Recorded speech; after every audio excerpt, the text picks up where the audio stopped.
नमस्ते। इस वीडियो में हम लिट्टे संगठन की वायुसेना के पहले हवाई हमले के बारे में जानेंगे, यानी कि कैसे लिट्टे के हवाई जहाज करीब 2 घंटे तक श्रीलंकाई वायुसेना के रेडर्स को चकमा देकर श्रीलंका की राजधानी कोलंबो में एक एयरबेस पर हमला करके सुरक्षित भी लौट आते हैं।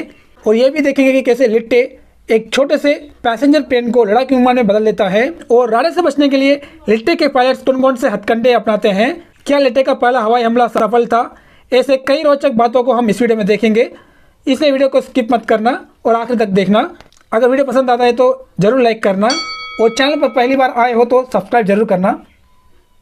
लिट्टे दुनिया का एकमात्र ऐसा लड़ाका संगठन था जिसके पास अपनी खुद की एयरफोर्स यानी कि वायुसेना थी।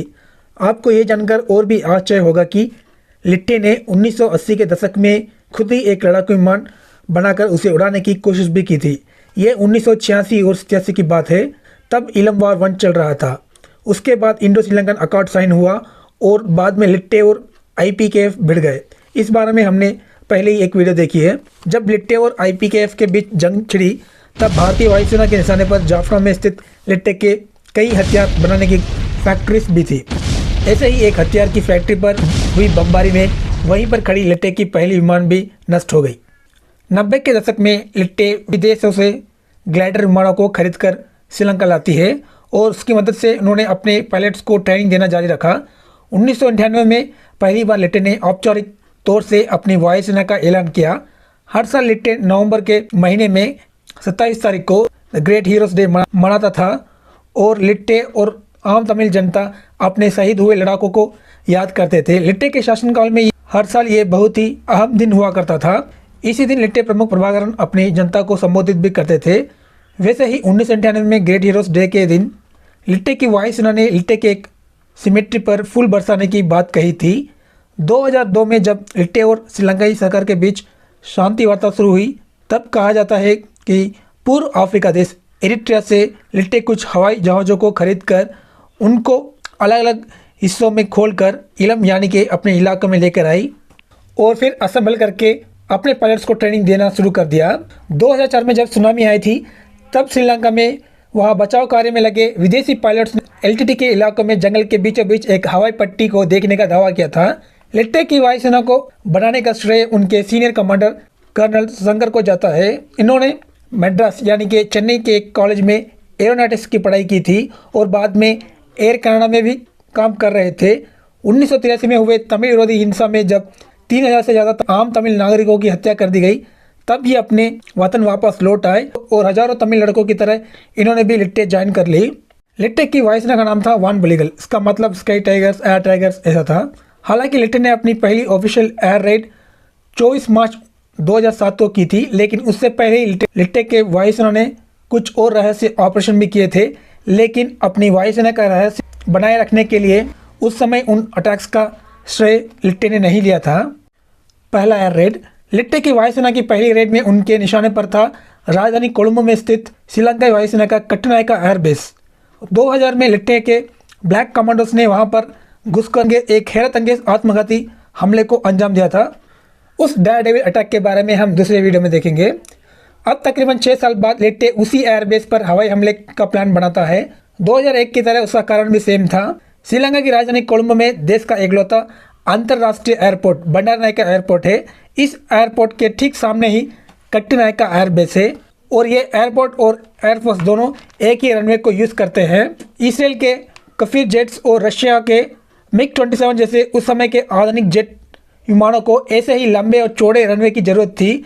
इसलिए पूरे श्रीलंका में कफीर और मिग 27 जेट सिर्फ इसी एयरबेस से उड़ानें भरकर लिट्टे के नियंत्रण इलाकों पर बमबारी करते थे। उन मॉडर्न विमानों को आसमान में उड़ते वक्त मार करना बहुत ही मुश्किल था, क्योंकि लिट्टे के पास जो एंटी एयरक्राफ्ट गन्स और एंटी एयरक्राफ्ट मिसाइल्स थी वो सब इन एडवांस फाइटर जेट पर ज़्यादा असरदार नहीं थी। तो लिट्टे के प्रमुख प्रभाकरण ने बोला, ठीक है, इन्हें आसमान में मार नहीं सकते तो क्या हुआ, इसे हम जमीन पर तो मार सकते हैं। इसी प्लान के मुताबिक लिट्टे ने श्रीलंका वायुसेना के कई एयरबेस पर कमांडो रेड हमले किए, यानी कि अपने ब्लैक कमांडो स्क्वाड को भेजकर सीधे एयरबेस में घुसकर इन फाइटर जेट को जमीन पर ही तबाह किया।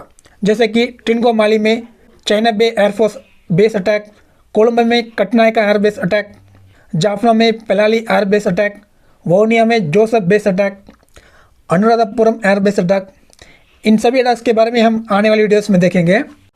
अटैक 24 मार्च 2007 की रात को लिट्टे का गढ़ कहा जाने वाला मुल्लेथीव में स्थित पुदुकुडिप में जंगल में 2 हवाई जहाज कोलंबो के लिए उड़ानें भरते हैं। इन 2 पायलट्स का नाम रूबन और श्रीतरन था। लिट्टे अपने विमानों की उड़ान की फ्लाइंग पाथ इस तरह से प्लानिंग करती थी कि रास्ते में किसी भी आर्मी बेस या एयरबेस के ऊपर से न जाना पड़े, क्योंकि वहां पर उनके दिखते ही पूरा श्रीलंका अलर्ट हो जाएगा और उनका प्लान भी चौपट हो जाएगा। खास करके एयरबेस के रडार्स में दिखने से खतरा और बढ़ जाएगा।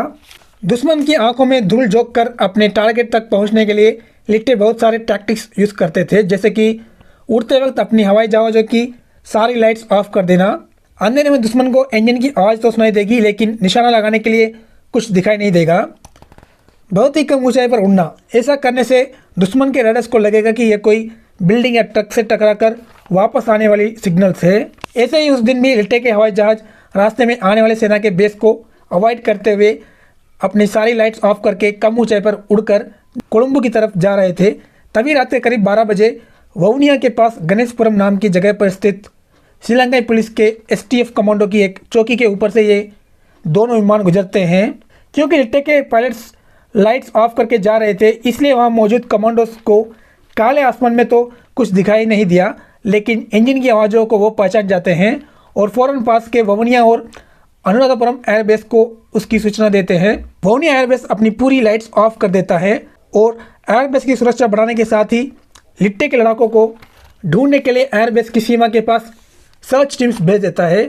उनको लगता है कि हर बार की तरह लिट्टे हमारा ध्यान भटकाकर अपने ग्राउंड अटैक टीम्स को अंदर घुसा देगी, लेकिन उनको ये पता नहीं था कि क्या सचमुच में वो हवाई जहाज़ की ही आवाज़ थी या फिर कुछ और। तो वो कंफर्म करने के लिए कोलंबो में श्रीलंकाई वायुसेना के हेडक्वार्टर को कांटेक्ट करते हैं और वहाँ से कोलंबो एयरपोर्ट में भी बातें करके ये पता लगाने की कोशिश करते हैं कि क्या उस समय उस इलाके में कोई यात्री विमान तो नहीं उड़ रहा था। तो उन्हें बताया जाता है कि सिंगापुर का एक यात्री विमान उस समय उस इलाके के पास ही उड़ रहा था। इस बात को सुनकर कोलंबो, वउनिया और अनुराधापुरम में स्थित श्रीलंकाई वायुसेना रिलैक्स हो जाती है। उनको लगा कि STF कमांडोज ने जो इंजन की आवाज़ आसमान में सुनी थी वो इसी सिंगापुर यात्री विमान की थी। क्योंकि वो लिट्टे की पहली हवाई उड़ान थी, इसलिए उस बारे में श्रीलंकाई वायुसेना ने सोचा ही नहीं। इस घटना के ठीक 45 मिनट बाद ही कोलंबो के कट्टनायका एयरफोर्स बेस में 3 बड़े विस्फोट की आवाज़ कई किलोमीटर तक सुनाई देती है।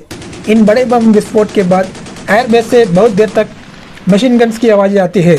तो पूरे कोलंबो शहर में यह खबर फैल जाती है कि 2001 की तरह ही इस बार भी लिट्टे के ब्लैक कमांडोज कट्टनायका बेस में घुसकर तबाही मचा रहे हैं। लेकिन थोड़ी देर में यह बात क्लियर हो जाती है कि 2001 की तरह लिट्टे ने इस बार ग्राउंड अटैक नहीं किया है, बल्कि इस बार उन्होंने पहली बार हवाई हमला किया है।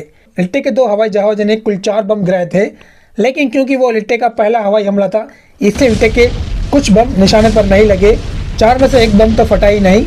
और क्योंकि लिट्टे जिनको तबाह करना चाहती थी वो कफीर और MiG-27 लड़ाकू विमान उस समय हैंगर्स के अंदर थे, इसलिए वो बच गए। लेकिन हेलीकॉप्टर स्क्वाड्रन में खड़ी 5 हेलीकॉप्टर डैमेज हो गए। घटना के बाद एक वायुसेना अधिकारी ने बताया कि उस समय लिट्टे के इलाकों में बमबारी करने के लिए बहुत सारे लड़ाकू विमान में हर एक विमान में 250 किलो तक का विस्फोट भरा हुआ था और फुल टैंक पेट्रोल भी था। अगर उस दिन लिट्टे के पायलट्स सही निशाना लगा देते और अगर एक भी विमान फट जाता तो चेन रिएक्शन की तरह कई सारे लड़ाकू विमान अपने आप तबाह हो जाते। वो तो उस दिन लिट्टे का लक थोड़ा खराब था और वायुसेना का लक थोड़ा अच्छा था, इसलिए उनका निशाना ठीक नहीं लगा। जब लिट्टे का हवाई हमला खत्म हो गया तो सबके मन में 2 बड़े सवाल थे। पहला, अगर लिट्टे ने 2001 की तरह ग्राउंड अटैक नहीं किया था तो फिर एयरबेस से कई तरह के मशीन गन्स की आवाज़ें क्यों आ रही थी? वहाँ एयरफोर्स वाले किससे लड़ाई कर रहे थे? दूसरा, कोलंबो में मौजूद भारत द्वारा दिए गए इंद्र रडार्स ने लिट्टे की हवाई जहाज़ों को क्यों डिटेक्ट नहीं किया? तो हुआ यूँ कि जैसे ही लिट्टे के विमान एयरबस पर बम गिराते हैं तो ये कंफर्म हो गया कि लिट्टे ने हवाई हमला किया है। तो वहाँ मौजूद एयरफोर्स के जवानों ने अपने अपने हाथों में जो भी हथियार थे उससे आसमान में गोली चलाना शुरू कर दिया। यानी कि एंटी एयरक्राफ्ट गन्स तो अटैक कर ही रहे थे, दूसरे जवानों भी असॉल्ट राइफल मशीन गन से काले आसमान पर कई मिनटों तक गोलियां चला रहे थे, क्योंकि उनको ये बात पता नहीं थी कि लिट्टे के हवाई जहाज तो बम गिराकर कब के सुरक्षित LTT के इलाके में लैंड भी हो गए थे। लिट्टे के हवाई जहाज़ों को मार गिराने के लिए वायुसेना ने K-8 फाइटर को वहां भेजा। उनको लगा कि लिट्टे जहाज़ों की लैंडिंग के लिए रनवे पर लाइट ऑन करेगा तो लिट्टे के वायुसेना के ठिकाने के बारे में पता चल जाएगा। लेकिन रात के अंधेरे में उनको लिट्टे के हवाई जहाज़ों की लैंडिंग नहीं दिखाई दी, तो वो K-8 विमान वापस कोलंबो लौट आया। अब बात आती है कि भारत के दिए हुए इंदिरा राडार्स ने लिट्टे के विमानों को अटैक से पहले क्यों डिटेक्ट नहीं किया। तो हुआ यूँ कि लिट्टे के हमले से एक हफ्ते पहले ही मेंटेनेंस के लिए इंदिरा राडार को शट डाउन कर दिया गया था, लेकिन हमले के 2 दिन पहले ही वो काम भी पूरा हो गया था। फिर भी न जाना क्यों इंदिरा राडार को किसी ने फिर से चालू नहीं किया और इसी बीच लिट्टे ने वहाँ आकर हमला भी कर दिया। क्या लिट्टे को इंदिरा राडार शट डाउन होने की पहले से ही खबर थी या ये सिर्फ एक इत्तेफाक था? इस बात का पता आखिर तक नहीं चला। अगले ही दिन लिट्टे अपने लड़ाकू विमान और वायुसेना की टीम के फोटो न्यूज़पेपर में छापकर सारी दुनिया में अपने वायुसेना का ऐलान करते हैं। आशा करता हूं कि आपको वीडियो पसंद आया होगा। वीडियो पसंद आया होगा तो लाइक जरूर कीजिएगा और चैनल को अब तक आपने सब्सक्राइब नहीं किया है तो सब्सक्राइब कर दीजिएगा। धन्यवाद।